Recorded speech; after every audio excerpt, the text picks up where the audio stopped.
running, whatever you do, the closest part of your body to the floor is what denotes how your movement is. So if you've got rigid feet, your feet won't be able to flow and move through the floor properly. So let's have a look at just doing a little bit of self-manipulation to our feet. So Jessica, are you ready for this? Okay, so I'm just going to take out my one foot. So you want to take out your foot. She's going to learn and do it with us.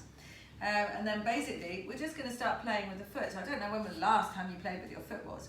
So, I mean, things that I would do as a foot exercise is splay the toes and stuff like that. I would do flexibility, I would scrunch them up. I would try picking things up from the floor. This works all the muscles, but what you want to do is some gentle self-manipulation. So we're going to hold the great toe, the big toe, and we're just literally going to circle it. Now for some of you, that's going to be virtually impossible.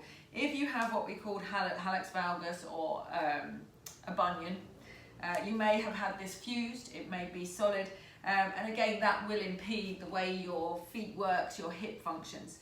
Okay, then we're going to go into the second toe, and I'm literally on the end joint, and I'm pulling towards you, away from my body, and just circling around. Obviously I don't want to break my toe, you feel that, but it's really nice, isn't it? You sometimes feel a little bit crunching and grating. Let's change to the third toe.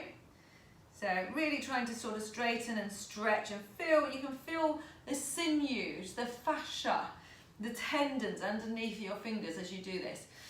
You may not be able to sit on the floor. We've got a couple of cushions underneath us. This may be sitting on a chair. If you can't get down to your feet, we have some flexibility issues to work with. But if that's the case, if you have a nice friend or partner or son or daughter or somebody around, say, oh, come and watch this video and just free my feet up for me, will you? Okay, I'm on the little toe now. My little toe is a bit too rigid. Is yours? You'll probably take after me. So it's been rigid for a very long time, just in the bottom joint. It does bend one way, doesn't bend the other way. My fault. When I was younger, I should have played with that, I suppose. Okay, and then we're going to come up the joints a little bit more. So try and relax the foot, and you're going to literally like breaking biscuits, or you're just holding one and then pushing the other one to free through. So we're just holding and pushing. You feel that? So you're really moving. You do this in clinic, so you can't sort of look at me and go, oh, I'm so amazed, because she has to do this for me.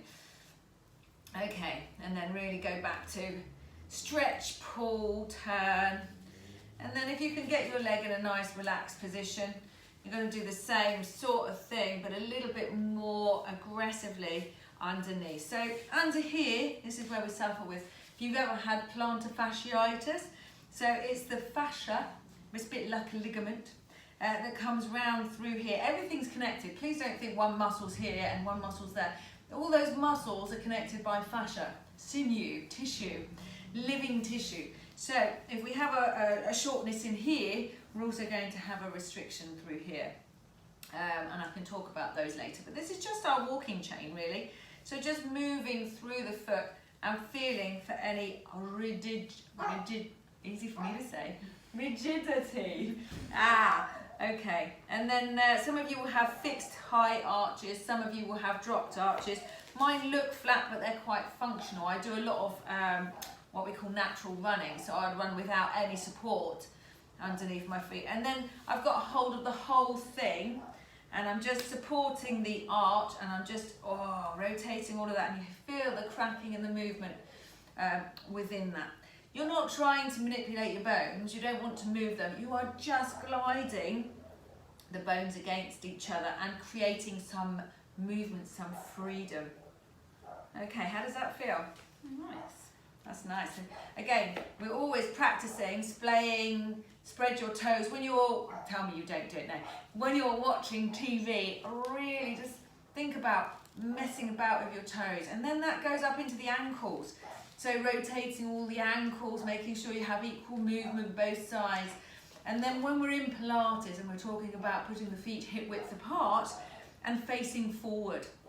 So I say the weight goes between the great toe and the second toe, so keeping a nice straight line. So hopefully doing a bit of daily foot massage will help with your mechanics as we go up through the ankle, the knee, the hip, and then the low back. Everything needs to move as a chain, and hopefully I'll cover these topics for you and we'll work our way through. Thank you for watching. Hope you enjoyed it.